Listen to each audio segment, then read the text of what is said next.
Migrating to Australia. I'm Grant Williams. I've got a green screen. How are you, David Bongiorno? You've got a window.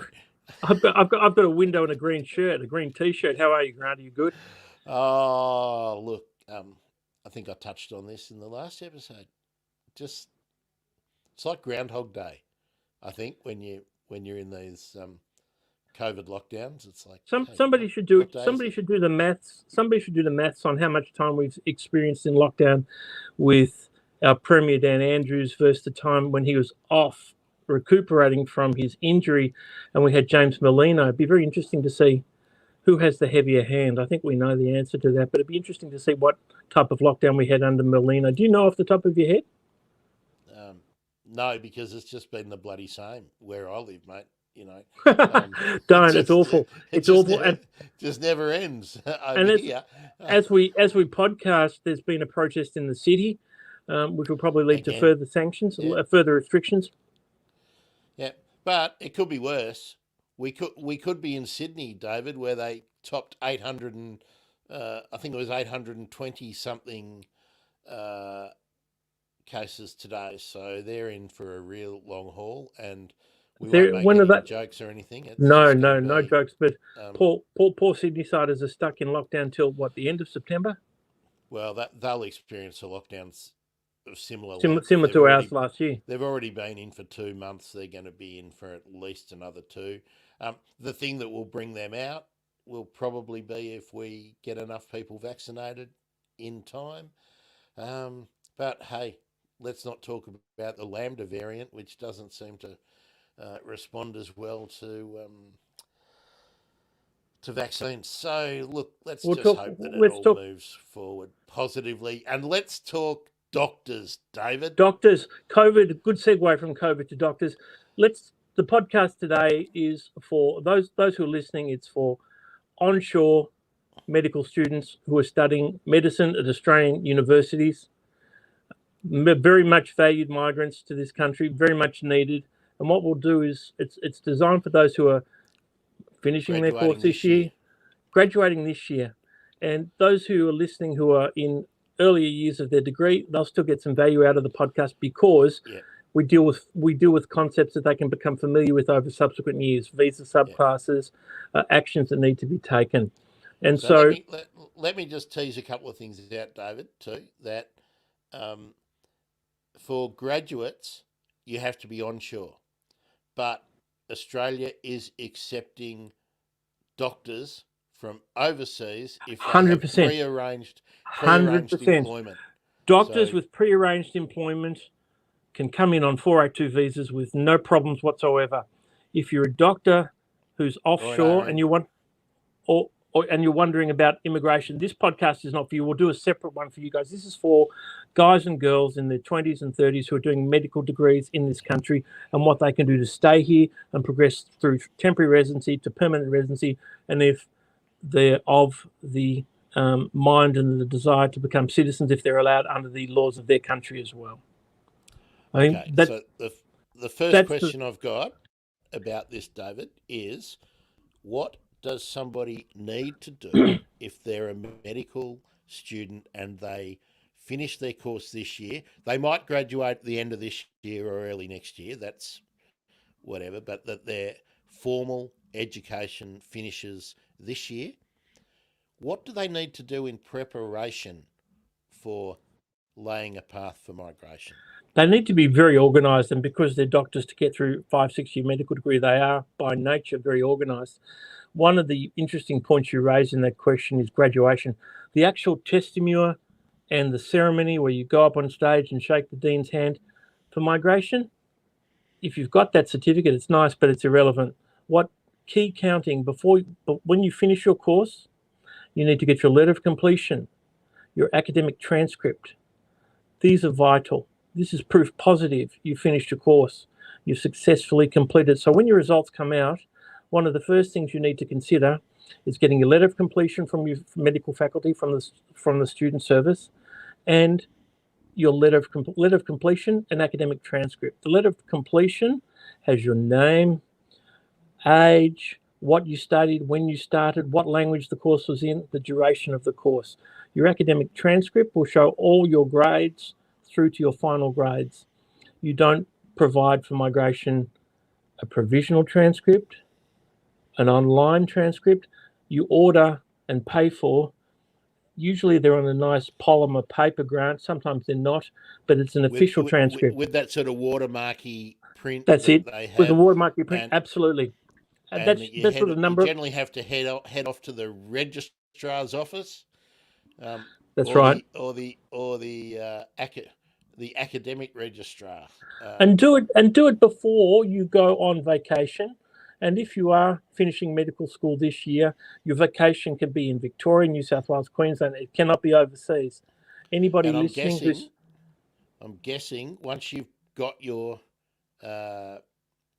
transcript, your original academic transcript, you get a copy of it, and you go and get an authorized copy. Buy two. And keep one in safekeeping, and color scan or black and white certified. For migration, color scans are fine. Yeah. So a PDF of the polymer paper academic transcript letter of completion are vital.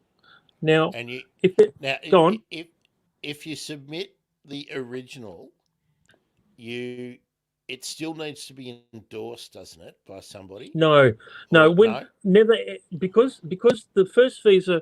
All medical students who are listening who are onshore will be on 500 visas, student visas. They segue from a 500 visa to a 485 visa. Now, the 485 visa is done electronically. And because it's done electronically, they can PDF scan their colour transcript and upload that to their application. So straight in. It doesn't need to be certified by anybody. But what they want to have for their hospitals and employees is certified copies to send with any application. That's right. I mean, most of them have their internships organised now or next month before they finish. But it's still very important for anybody who's finishing a course in this country to have multiple certified copies, lest particular people want copies. And actually, David, let's just be really useful for any listeners. Any identity document that you actually hold in Australia, you should have copied and taken uploaded and get to the cloud. Certified copy. Absolutely. Yeah, and that's. Look, I have 3 copies. And also, I mean, people hold them in different places in case your house burns down or whatever. And if you've got a birth certificate, mum and dad in home country, keep a notarized copy, a certified copy that can be emailed. Mum and dad do not need to send birth certificate original.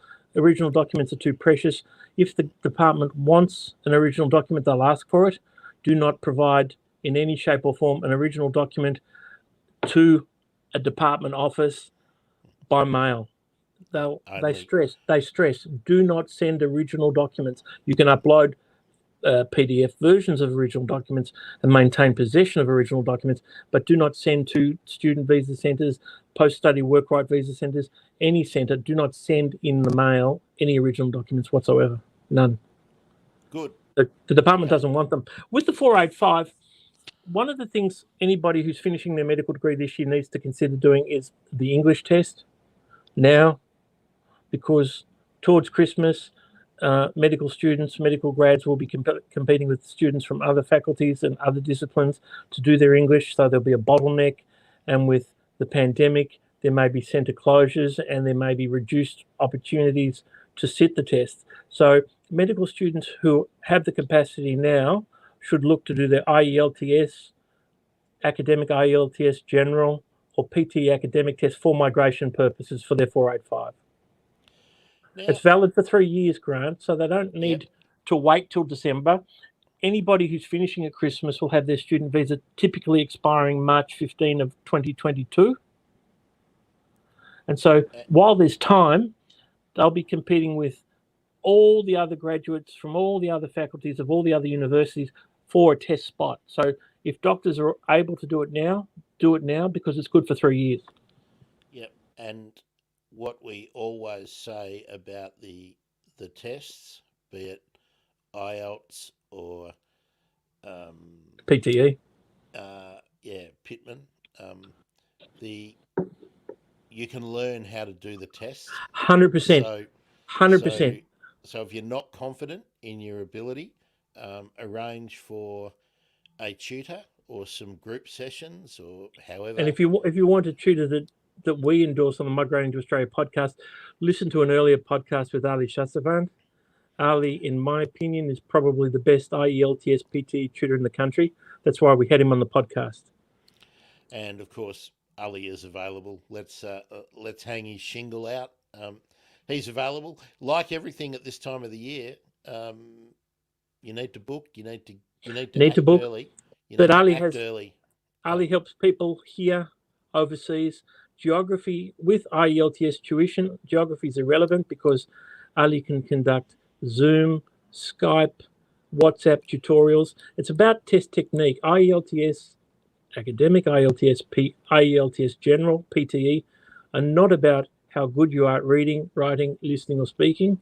They're all about how good you are at doing a test in reading, writing, listening, and speaking. Let me interrupt you and ask something that I think needs clarification, only because I don't know how the medical schools handled their international student cohort when COVID broke. What if a student, do you know of any situations where someone would have been 2/3 of the way, 3/4 of the way through their medical studies here, and as we know, the government kind of said, go home, temporary visa holders. So what if someone had done most of their medical training here and had done the last couple of subjects while they were offshore with an Australian university? They can come back. They can come back. They can come back. 100%. They can come back. Absolutely. They can come back. They have to make application for exemption to return, but those who are finishing their medical degrees in Singapore, Malaysia, wherever they're finishing, can come back. They can come back. They need to make application for exemption to return, and they are one of the categories. Final year medical students can return. Absolutely no problem. Okay, because I was just sure there would have had to be a couple. Might only be a handful across the country, but I'm sure there's a couple. There's also a lot of students who are studying at Monash, Malaysia, in Sunway. In beautiful Sunway. And the story there is they don't get the 485 visa because they've studied offshore, but they can come on a 407 occupational trainee visa or a 482 working visa if they get all their ducks lined up, and the hospital or rural hospital can sponsor them for a 407 or a 482. All right, so that we don't direct people to go back and listen to earlier episodes to sort something out. 485, that's the postgraduate study. The post-study work right visa. Post-study work visa. There's two streams. There's a graduate work stream and the post-study work stream. Yeah. The cohort finishing this year, unless they've done secondary school in Australia, will be looking at the post-study work stream. And it's a one-off visa, and it's a beautiful visa. It's an important visa. If those who are finishing medicine this year have applied for and received their first student visa after 5 November 2011, they can make application for the 485 post-study work stream. 2 years duration, 3-4 months to process. So what they've got is about 28 months in Australia to make express interest and apply for a 189 or a 190 visa. Okay, and they've got to be in Australia. They've got to be in Australia when they apply, and they've got to be in Australia. We're not going to talk about the COVID exceptions. We're not going to confuse listeners. We're talking purely today about students who are onshore, who are staying onshore and want to apply for a 485. Okay. Now, you just mentioned, I want you to just make sure people understand what the numbers mean. The 189 is which visa? Permanent residency, independent permanent residency, whereas the 190 is state or territory sponsored. The 189 visa is a wonderful visa for doctors, and the 190 visa is state or territory sponsored, is a wonderful visa for doctors. And Each they're skilled migration visas. 100%, 100%. And when you have a 189, you have permanent residency. When you have a 190, you have permanent residency. Permanent residency goes for 5 years. And you can't get the 189 or the 190 if you are a student onshore this year completing your medical degree, because you need to do the 485 in between. To do your correct? internship. You must. Nobody finishing medicine today, this year, November, December, nobody finishing is eligible for permanent residency. Not one of them. If they want to rely upon their study, they have to, as doctors, get internships. The internship is their skill assessment. They do their internship, their hospital training year in a hospital on a 485. When they finish their hospital training and APRA registers them for general medical practice, that is their skill assessment. Verification from APRA that they have a lawful right to practice medicine. They're endorsed by APRA. That is their skill assessment, and that back verifies their time spent studying in Australia and verifies their degree. We have a point system. Sorry, David, I just want to clarify that the medical students and indeed nurses who are listening will know that APRA is the Australian Health Professionals Registration Authority. So you can't be a doctor without registration. It's different to the College of Surgeons and the College of General Practitioners. Very different. It's actually the government body that verifies the course and the institution that you did and registers gives you provisional registration while you do your internship. APRA gives you provisional registration, and once you have completed your intern years start January, typically early January. So January of 2022, this year's cohort will get their initial provisional registration, and February of 2023, they'll be eligible for general registration. With general registration and everything else organised, they can express interest and make application for migration. Anybody who does not finish their internship cannot apply for a 189 or a 190 as a medical practitioner. They're ineligible. Fair enough. The story about letter of completion academic transcript. The other important thing to do early is your English. Book it and do it now if you've got the time. There's no reason why anybody who finishes medical school in this country cannot score 8 for each band. And having helped doctors migrate to Australia, stay in Australia and migrate since 2006, every doctor, literally every doctor gets 8 in each band, or if they get 1.7 or 1.7.5 a second test, and the doctors have got 8 in each band, or 79 plus in each band for PTE. If you can finish a medical degree in this country in English with your second language, it's not a test to fear. Doctors should not fear the test at all. They need to do it for migration purposes, and it's better to do it now. Get it out of the way because it's valid for 3 years. And you need to have done your federal police check, David. Your Australian federal police check. It would be a travesty, an absolute tragedy if somebody applied as a doctor on their own for a 485 and forgot their Australian federal police check. Now, one of the things to do have to have done a medical examination. Now, one is going to assume that a doctor knows how healthy they are. They've done medicals to absolutely. But the story with the Australian Federal Police check, that is another thing they can do November, December before their visa expires in March. Get it done. Get the visa. Get the Australian Federal Police check done, because you have to show at time of application of your 485 that you actually have either completed the check or have applied for and are waiting for the check. If you do a 485 as a medical practitioner and do not have proof of an Australian Federal Police check, you'll have your application rejected. The medical is the other one you're talking about. The good thing about a doctor, most doctors, is they know if they enjoy good health. They know. And you also have to make sure that your health insurance is continuing. Absolutely. So they want adequate student health insurance. Is not what enough. What happens with that? Your overseas student healthcare cover, if you're finishing this year, your overseas student healthcare cover finishes on the 15th of March, 2022. When you apply for your 485, well and truly before 15 March 2022, you have to have your overseas student healthcare cover continue, which it will, but you must take out 485 health insurance. What does that mean? Well, it's this simple. You could ring up Bupa, Alliance, and say, hello, my name is David Bongiorno. I'm a 24-year-old medical student from Singapore. I would like to take out 485 visa health insurance. And it's a 7-8 minute phone call, and it's in place. You get a letter, proof of policy. You must show you've made adequate arrangements at the time of lodgement.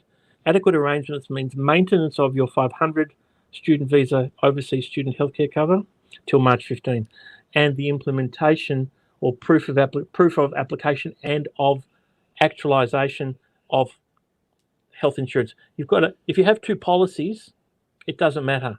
You must let your overseas student healthcare cover go, keep continuing till March 15, and take out in December if you apply, or January if you apply, 482 health insurance. And that David, what happens when you begin your internship? Does the policy that you've just applied for continue through the entire internship? The policy, what you do is you when you talk to Bupa or Allianz, you say, I'm doing my internship at Royal Melbourne Hospital, Royal Sydney Hospital. I want cover for my 485. And so there'll be monthly debits, the duration of your 485 visa. Great. And the story with people finishing their course, once you've finished your medical degree, you have full work rights from January. Proof of completion, of course, academic transcript, letter of completion. Your 500 visa will go to 15 March 2022. Your internship will start second week of January of 2022. So you'll be on your student visa, and you'll be covered. You'll be on your student visa, but you'll have the full right to work as an intern. Does that make sense? It does. The story was the story. I just wondered whether, when you're working, there would be, as part of your employment, some health cover or something, or whether you've got to take out 485 visa health cover, 485 health insurance for the term of your employment as an intern. For the term of the visa, and it's monthly deductions. The department will accept monthly deductions. But the term of your visa is basically the term of your 24 months. Your employment as an intern, plus 12 months, because the internship goes for 12 months. So you'll have, when you do your visa in December or January, you'll have a letter stating you've taken out a 485 policy with monthly deductions. Heaven help you if you let that. Heaven help you if you let that lapse. If you let that lapse, you're in big trouble. Now, now, David, if it happened that, and particularly for people who might be working to support themselves at the moment, and that, or doctors are working to support themselves because the internship is paid. Okay, that's what I was getting to, really. And doctors get about 65, 70,000 a year. Yeah, if you've got an internship, there's no excuse. No excuse. Yeah. And what happens is doctors are incredibly organised to get through their medical degree, incredibly smart to get to their medical school and get through medical school. You'd be surprised the one mistake that I've come across doctors making, not many doctors, is incorrect points at permanent residency. Because what we've talked about on the podcast, I think they're a PhD. Because they claim doctorate. Not many, but a few, and that can be catastrophic. Don't do that. And what they must remember too is the police check. I mean, I've never come across a doctor who's forgotten police check. I've come across students and young people from other faculties, other courses, other universities who have, And what tends to happen, it's very sad, the Department of Home Affairs will not reject the 485 until after March 15. Yeah. Because then they're on a bridging visa and they're wiped out. Yeah. Yeah. They won't reject it in. Yeah. They won't reject it in January or February, where you still hold a visa and can do another 485. So you've still got another chance. Still got another chance. That's right. They wait. Whether it's deliberate or not. What about doctors or graduates? Because they're not doctors until they're registered.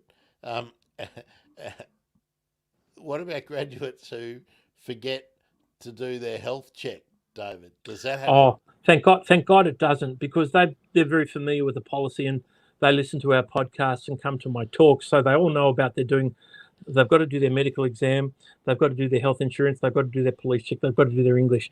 If you have a US passport, a Canadian passport, a New Zealand passport, an Irish passport, still do the test now, because it's valid for 3 years, and in 2 years' time or a year and a half when you're applying for permanent residency, you won't have the time as a doctor. You'll be too busy. Okay. Now, I think we can just ignore the one of the streams, because I don't think there's going to be anyone on it, is there? No one will be on the graduate work stream. No. Everybody will have applied for and received their first student visa for medical school after 5 November 2011. Absolutely. You would so. If someone's listening and they have had a visa as a secondary student before 5 November 2011, get in touch with me via Twitter, tee up a time, and we'll go through what's required. Now, and if you listen right to the end, you can get all the ways to speak to David. That'll be great. Health insurance is just so easy, and it can't be forgotten. It cannot be forgotten. When people apply and they're on their internship, they're resident medical officers. When they apply to express interest and apply for 189, 190, they're general medical practitioners. When you're doing your internship, you are a resident medical officer. When you apply for migration, you are a medical practitioner, a general practitioner. So, like, you work to death when you are an RMO? You are worked incredibly hard as an RMO. Yeah. Worked incredibly hard, and you worked incredibly hard as a first year medical as a medical practitioner post internship. The training is hard. It's long. The hours are very long, but the rewards post general training, when you specialise, the rewards, doctors can make a lot of money in this country, and their careers are very rewarding, not just financially, but what they do is important for everybody. And that's why they're treated so well, so favourably, if they study here, if they go through the system here. It's not easy to migrate as a doctor, but it's easier than most things. Does that make sense, Grant? It does. Now. The 407, David. That's a great on it. We won't spend much time on it. If people are offshore and they want to know how they get to Australia if they've completed their medical degree at Monash some way, for example, it's a 407. But 407s can be used by medical graduates here as well. If you have a 485, take it. It's a waste if you do not apply for a 485 at the end of this year if you're finishing medical school.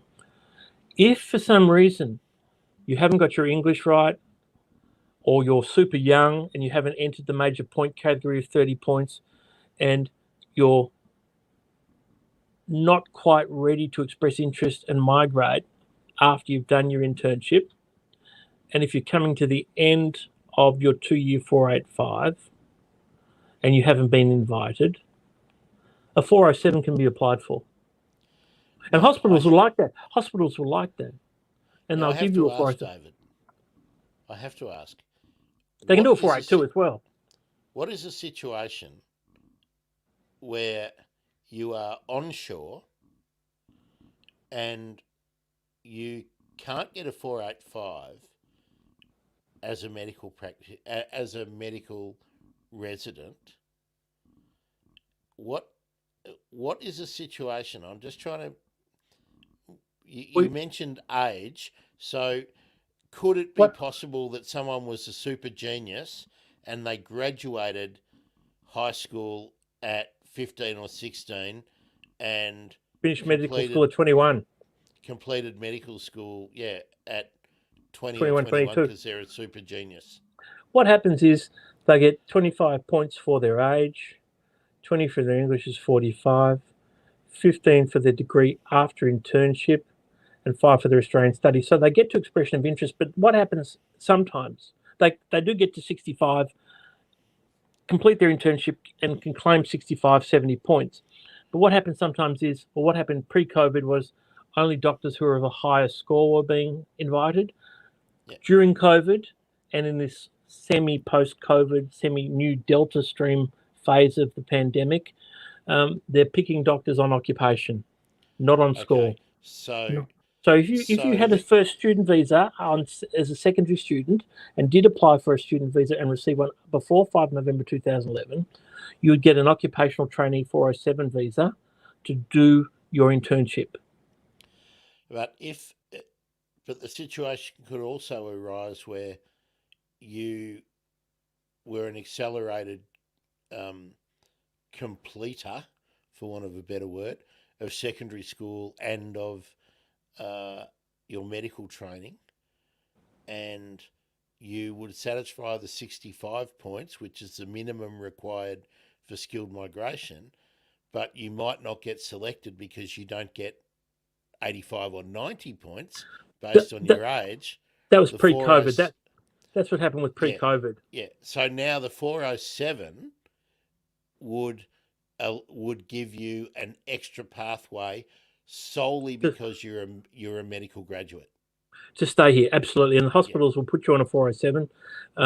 Going back a few years, when people were applying for and receiving their first student visa after 5 November, before 5 November 2011, what those students were doing, because they didn't have an occupation on the medium long-term strategic skill list, because resident medical officer was not back then an occupation on the medium long-term strategic skill list, they would apply for a 407 occupational trainee visa, do their internship in Australia, and at the end of the 407, they would either get a 482 or another year on the 407 and apply for a 189 or a 190. Yeah. Okay, that begs the question, just because I love rabbit holes. Yeah. Can other occupations apply for this visa, David? The occupational trainee visa can be applied for by other occupations, but you've got to find businesses, institutions that are willing to implement the program necessary, the training program necessary. So doctors, so it's good for doctors. Could be a screenwriter. Well, that's interesting you should say that. I do know somebody in a production house from Eastern Europe who's on an occupational trainee visa. Absolutely. But they are very common visas for doctors. Yep. And a way for hospitals to keep them here and not put them on a 482 visa and not lose control of them when they get a 189 visa independent migration or 190 state-sponsored migration. So basically... sorry, David, what if you had completed your 2 years on the 485, but for some reason you hadn't been invited? Yeah. Can the hospital say, "Oh, we like you. We'd like to"? Yeah, absolutely, 100%. There's get two a options. 487 and be an intern for another 2 years. Well, no, it's not an intern. Not an intern. What happens is this: pre-COVID, scores were more pertinent than during and post-COVID. Segue into Delta COVID. What happens now is, as long as you're over 65 and you are with general registration and have done your internship with general registration, you will get an invite. I haven't had a doctor not get invited. But before COVID struck, doctors would often have to wait a little bit longer, and it was a score-based invitation. And so what that meant was... over many times that 65 is your minimum. That's it. But you really need... So we'd have doctors on 85 and 80 who had community language, had 3 years work experience. What happens is this: if you run out of 485 and still haven't been invited, you do a 407, or because you've done 2 years of practice, you get a 482 visa because you need 2 years of practice, generally speaking, post-qualification in Australia. Well, you have it in Australia in this instance because you're trained in Australia. Recognised by Australia. UK doctors come in on 482s because they've got experience recognition from the UK. I'd Doctors imagine Canada, New Zealand. Yeah, absolutely, 100%. New Zealand's different. New Zealanders can just come here, but those who've medically trained here in Australia, fully trained in Australia and are registered in Australia, can get a 482, in very rare circumstances, on completion of their course, but normally after they've had at least 2 years of post-study work experience in their occupation, and that can keep them here for a third year. And as people who have followed the program know, once you get 3 years of Australian work experience, you're entitled to 10 points, and then you're going to get invited. But during this COVID and new Delta phase, doctors are being invited on the basis of their occupation, not their score. I see that from my clients who have various scores depending on their age and their work experience history, and they're all getting invited. Again, slightly off topic again, David, but is that happening with RNs from overseas as well? Nurses' special provisions are around for the 190 for Victoria, and nurses have always been warmly received and warmly welcome in the General Skilled Migration Program, the 189 visa, the 190 visa. What nurses could also look at is the 491 visa and get a provisional visa for rural Victoria, rural New South Wales. Nurses are second only to doctors in terms of how not flexible, how well received they are in the immigration system. So we wouldn't want to say that it was easy. No, God, no. But it's less difficult in this COVID era. If you're fluent in English, a possessor of a degree, have general registration, have a community language for extra points, make you readily more employable in one of the community languages, Chinese, Italian, Greek, Turkish, Hindi, Punjabi, Mandarin, Cantonese. These things will make you stand out and make you readily more employable. And when you're readily more employable, you get an internship. When you get an internship, you're on the pathway to a 189 or a 190. The expression of interest is the 485 purpose. You do a 485 to get everything for the expression of interest in order. And what we've talked about in the past is people making a catastrophic error as doctors, claiming 20 points instead of 15 points. That can be disastrous. And a doctor... Sorry, David. I just want to make sure people are aware of the biggest thing about the expression of interest. You got to tell the truth, the whole truth, and nothing but the truth. And if you do an expression of interest, and you're talking about your age, your English, your time spent studying in Australia, the course you've undertaken, your Australian work experience, your credential community language, any overseas work experience that's relevant, when you talk about these 7, 8 things and you express interest, you've got to have all that evidence ready when you express interest. Because if you're invited the next day and you can't show that evidence, you haven't done the expression of interest properly. So it's vital. We did a whole episode on the expression of interest and walked through everything they ask and gave examples of satisfactory and the kind of answers that you should definitely not give. So, Correct. Go through that if you're at all concerned about the expression of interest. It's a big, I was going to say it's a big document, but it's online, so it's a big thing. And it's free, and because it's free, a lot of people don't take it as seriously as they should, perhaps. Just because you're not paying the department money, you need to get it right. It's the key thing that they assess about you. Think of it like your first job interview. That's what it's like. It's the first good way to think about it. It's the first time you're sitting across the counter or across the table from someone who is wondering if they're interested in being more involved in you, with you. It's an AI assessment. It's an AI assessment, and if you cock it up, if you mess it up, it's a real disaster. But you have to let it lapse. Don't fib. Don't build the lily. Never build the lily. You tell the truth and be absolutely sure that every statement you make, it can be verified immediately. Be verified immediately. Yep. And if you get invited and you haven't done it properly and you realise you have not done it properly, you can't proceed. You've got to let it lapse. And I think, look, and then if you've got your visa expiring, you're in trouble.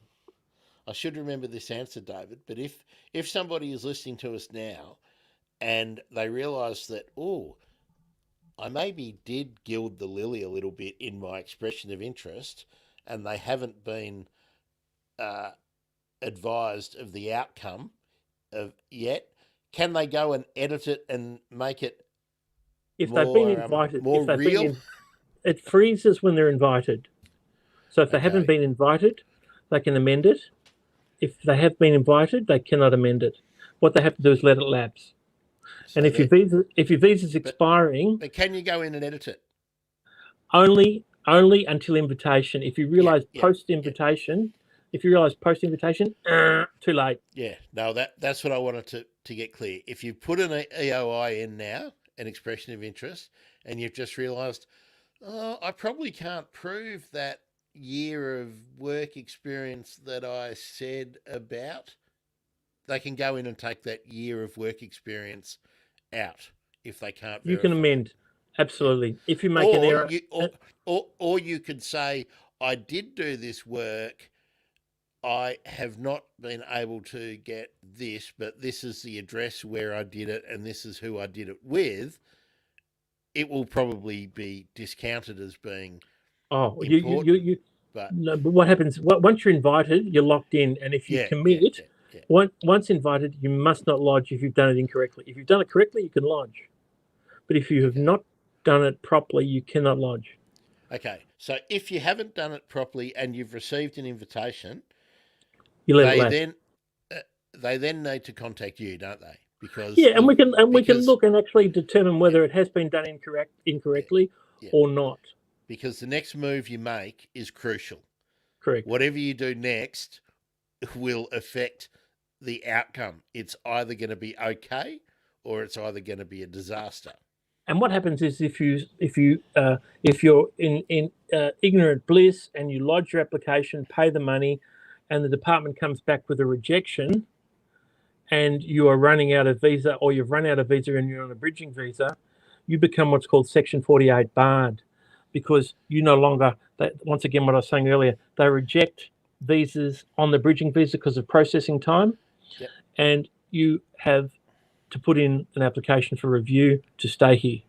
You will stand no chance whatsoever if you've messed up your points test on succeeding at review. But the application for review keeps you here until the moment of truth at the review tribunal, where they say, well, David, you don't go to tribunal, you use an application for review and the bridging visa accompanying it to stay here. But you can't leave the country. If you leave the country, you've got to get sponsored to come back on a 482 visa. That's right. That can be done. But what it means is doctors. But you start again, don't you? Basically. Well, what you've got to do. You can't lodge another visa onshore. You have to leave and come back. Now during COVID, that's very difficult. Yep. But if you're a doctor who can be sponsored, you'll have to go to Hong Kong, quarantine in Hong Kong, get a visa granted offshore while you're in Hong Kong to return to Australia. As doctors are coming in and still coming in during COVID, but you want to say to your employer, oh, look, I'm terribly sorry. The 189 I lodged, I messed up. I put in an application to the MR division of the AAT for a review. The review will be a long way away. The review time, processing time will keep me here, but I cannot apply for another visa unless I go offshore. Do you think they're going to say, yeah, Dave, no problem? They're going to say, yeah, no worries. Yeah. I mean, if you mess this around for 18 months, not a problem. No, if you've completed your internship and you're a doctor with general registration, and they do want to sponsor you, you'd have to take annual leave, go to your home country, get them to sponsor you to come back. They sponsor quickly. Doctors are processed quickly, but it's a major inconvenience. It's a major.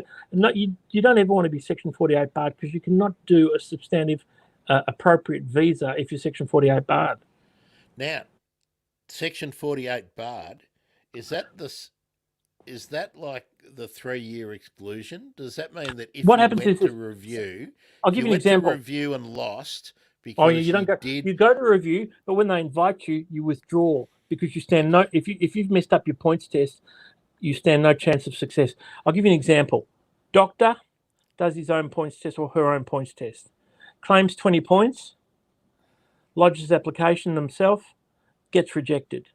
They're now Section 48 barred because their 485 expired. If they're on a 482 for 3 years, they're not Section 48 barred because they still hold a valid visa. They can make another application onshore. But if their 482 or their 485 is expired and they're on a bridging visa pending an outcome on the application that is rejected, once it's rejected, they can't make application for a 189 or a 190 onshore because they're Section 48 barred. So what they have to do is tell their hospital and organise time off for their hospital, return to their home country, quarantine, get a 482 to come back, and that wipes out the sin of the rejection, and they can stay and make an application onshore again. I've done it a few times for doctors over the years. It's an inconvenience for these professionals because they're away from their work, away from their hospital. You don't want to mess up. And that's why I always say to doctors, if we gave you the law and you spent 15, 20 hours reading up on the law, you could do your own application. But do you want to read up on the law? Make sure you understand the law. And they say no. And then we say, the story is this then. What about you get us to do it? So you don't have to worry. You can concentrate on medicine. And that's why we help a lot of doctors for that reason, because while they have the intellect to do it, they don't have the time, the inclination, and they don't want to mess it up personally. Does that make sense? It does. It does. Now, I don't think we need to go over all of the. I mean, we always go over the points, so we probably don't need to go over that again. But just, no. But let's just step through the actual pathway to permanent residence and citizenship if you are a doctor graduating this year from medical school in Australia, you're onshore. Just go through the visas and the time frame involved. If you're onshore and finishing a medical degree this year, you're on a 500 visa.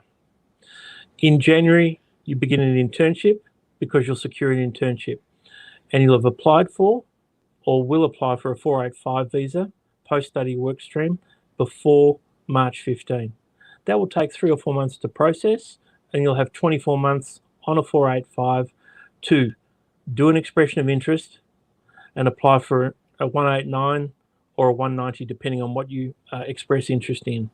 That process can take, well, it's like how long is a piece of string. It depends on how old you are, what background you have. But if you're a typical young student in their 20s finishing medical school in Australia, there's no reason why you wouldn't have your PR, permanent residency, in the second year of your 485. No reason. And just so that's basically within 28 months of finishing medical school, 3 or 4 months of processing, 2-year visa. Within 3 or 4 months of finishing medical school, you get the 485. You can knock off everything and be expression of interest ready and make an application, and you have a fair and reasonable expectation of being invited in that 28-month period. And to be clear, the 189, subclass 189, that's independent migration, skilled migration, 5-year visa, and that doesn't limit you for where you can live or work or what you have to do. You follow your trail. So if you're in New South Wales, for example, they get 2-year contracts post-medical school with their internship and the first year of, as a general registrar, a doctor with general registration. In Victoria, it's for 1-year intern contract. And what a lot of doctors do is they do their internship in the bush and return to the city for second year or their first year outside over their internship. And the story is this. The story is you can get, in this Delta COVID period, a reasonable expectation of getting your 189, 190 in the second year of your 485. Absolutely. Now, and the 190 that you referred to, state-sponsored, territory-sponsored, and that will some strings attached in terms of where spend you at least work two or where years you in live. 2 years in the territory, 2 years in the state that sponsors you. So doctors, when Victoria was handing out 190 visas last year, that is pre-July 1 of 2021, back to pre-June 30, back to July 1 of 2020, that period, July 1, 2020, June 30, 2021, you'd undertake to spend at least 2 years on the 190 in Victoria, at least 2 years. And why wouldn't you if you've got a job in Melbourne and you've got a visa? There's no reason. I mean, people might want to move later on for specialist training to other cities, to other hospitals, but to commit to 2 years 2 years on a 190 is not cumbersome, is not onerous in any shape or form, in my opinion. Okay, now I think we've covered off pretty much everything. We just got to point out a couple of things. If you're listening to this next year, because podcasts hang around all the time, there's always changes in migration policy about every 6 months, right, David? It is. The immigration year is in sync with the financial year, so July 1 through June 30, and policy changes and law changes do pop up with frequency. It's the second most dynamic area of law in the country after tax. So, if you are listening to this in the future, after the pandemic, and you're thinking, I'm a medical student, I listen to that podcast, make sure you've got some really up-to-date information, because reach out and say to me. That's why when you're listening to this in August, September of 2021, it's really up to date. It's exactly what you need to hear. But if you're listening to it next year, which you won't if you're listening to it this year. If you're listening to it in August of 2022 and it's our August 2021, it is not current in any shape or form, and you need to listen to our updated one. Or you just need to get in touch with David at David Bongiorno on Twitter, or at David_A_C_Bongiorno on Instagram. I really messed up on Instagram. I really missed the tongue twister. I really messed up on Instagram. I got to it too late, Grant. But Twitter at David Bongiorno. Why aren't you like sexy lawyer 9546? Because with a head, people watching us on YouTube know the answer to that already. A 67 centimetre circumference head. I've got a moon on my shoulders. Don't you love it when you get messages on Twitter from some random handle that you've never spoken to before, and it's like, I get these ones like business genius 456942215. Alphanumeric codes make me scary. They make me very. They get filtered actually, which is pretty good on Instagram. And Twitter, they get filtered. Anything like that just goes delete. I don't even look. If someone really important and famous has got a handle like that, they're not important and famous. They're not important and famous. Exactly. All right. What are there any other final parting thoughts, David, about these visas? What happens with medical students who study in Australia? Medical students who study in Australia, I give an initial consultation for no charge.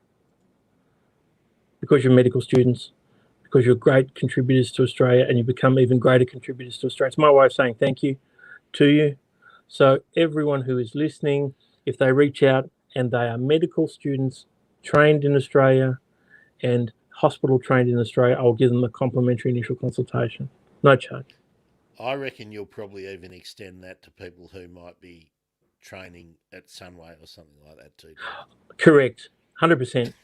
100%. Those who are training at you're absolutely correct. Anybody who's training at Sunway or at IMU, I'm happy to extend that to you as well, because you guys bring so much to Australia: hunger, desire, intellect, and make great Australians when you become permanent residents or citizens. Remember, medical students from Singapore and Malaysia, you can only get PR. you can't get citizenship because it runs counter to Singaporean and Malaysian law. If you decide to become an Australian citizen, you have to say goodbye to your Singaporean passport or your Malaysian passport. So I never advise anybody from Malaysia or Singapore to surrender their national their birth passport. I always say at the 4 3/4 year mark of every 5-year period, apply for a new 155 resident return visa, and then you can stay in Australia in perpetuity. You must, at the 4 3/4 year mark of every 5 years, apply for that so you can travel. If you decided once you had a 189 to never travel, which is impractical, you could stay on the 189 forever or the 190 forever. But the 5 years is all relevant to the travel facility. If you do overseas training while you've got your PR, as long as you spend 2 years and 1 day minimum in Australia, you can apply for a 5-year resident return visa. If you go back home to KL or Singapore or Bangkok, wherever you go, and you spend 1 year, 11 months, 3 weeks, 6 days in Australia, you get a 1-year resident return visa, and you have to start the process again of building up to 2, 3, 4, 5 years. You don't want to do that. You don't want to do that, no. I mean, I've had non-doctors return to Australia after 10, 20 years. Let me rephrase. And you have to build it up. You don't want to do that without a very, very good reason. And you've got to establish your ties to Australia. You know, a mother to look after who's aged, a father who's brothers or sisters. You've got to show that you've got a new tie or you've reignited a tie with Australia. And that can be done. It's hard, but it's doable. It's doable, but it's just immigration law is a lot about process and organising everything. And Australian trained doctors make great candidates for migration because they're typically highly organised. Yes, and they do good things like fix my cancer. Good on you, doctors.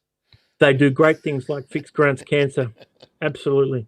Now, if anybody Grant, if anybody wants to see that how good doctors are and what they extracted from you, what is your Instagram?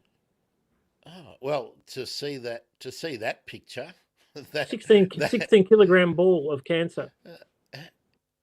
What is it? It's at Grant 1 million. ONE million. And Grant because it was 1 in a million chance of coming Grant's out of there. Grant's in devastating form, and Grant was in my office one day to show me the photo after surgery, and a doctor in the waiting room overheard. And do you remember when she said, "Can I have a look?" And do you remember she uttered an F-bomb? She was so surprised at you being present. She went, "Oh my God!" Yeah. It was good. And we can't remember do you remember whether those doctors were international or were they local? Well, I can remember that the lead surgeon was Korean. So beautiful. Good on you. And there you go. And I just remember that nearly all my nurses were internationals, and a good proportion of all the doctors who used to come and crowd around my bed and check out the curiosity were migrants make Australia better. Probably about 50% of them were. So yeah. And Grant and I love migrants. Yeah. Well, you have to, David. You're related to a whole pile of them. And so am I, going back about 4 or 5 generations too. The old surname ending in a vowel. Like the great bulk of Australia's population. 100%. And of course we have to remember that the migrants who came here stole the land off someone else too. So we just have to remember that we've all got to share. We've all got to share. It's complicated. Absolutely. It's a complicated world. It's a complicated life. And I'm getting very philosophical, Dave, because I've Let's wrap it up. Time to think in lockdown. Too much time to think in lockdown. Grant, good to see you. Look, it's been a delight to talk to you all again, everybody. Thanks for joining in. Thanks for the thumbs ups that we got. No questions today, David. So that tells us that we must have done a fairly good job, because nobody said, "What do you mean?" And that's a good sign. And of course, when we do this on Saturday, and I put the notice out that we're going to be on Facebook and YouTube, you can have a look at the Migrating to Australia Facebook and the Migrating to Australia YouTube, and you can join in. Thanks. Ciao. Bye, David. Bye, Grant.